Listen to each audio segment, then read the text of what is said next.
Hello மக்களே! ஐ two right quotes.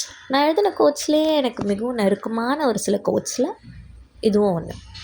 Past mistakes always comes with an extra bonus in the form of a regret.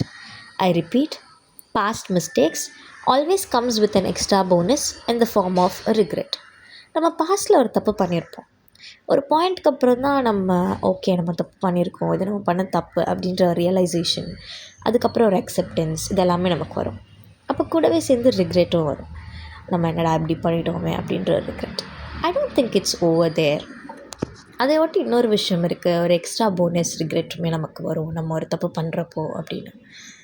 அது என்னென்னா, நமக்கு இருக்கிற ஏதோ ஒரு நல்ல விஷயம், ரொம்ப அழகான விஷயம், அது நடந்திருந்தால் நான் ரொம்ப ஹாப்பியாகிடுவேன், இல்லை அதெல்லாம் நடக்காதா அப்படின்னு நான் ஏங்கின விஷயமா இருக்கலாம்.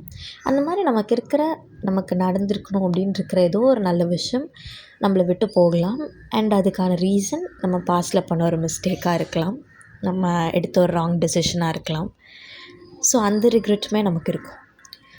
ஸோ நம்ம நம்ம பண்ண மிஸ்டேக்கை நம்ம எப்படி அக்செப்ட் பண்ணிக்கிறோமோ, நம்ம ஒரு ரியலைசேஷனுக்கு வரோமோ, அதே மாதிரி நான் பண்ண மிஸ்டேக்னால் எனக்கு நடக்கணும்னு இருக்க ஏதோ ஒரு குட் திங் ப்ரெசென்ட்லேயா இருக்கட்டும் இல்லை ஃப்யூச்சர்லேயா இருக்கட்டும், அது என்னை விட்டு அது போகும். அண்ட் அது நார்மல் தான்.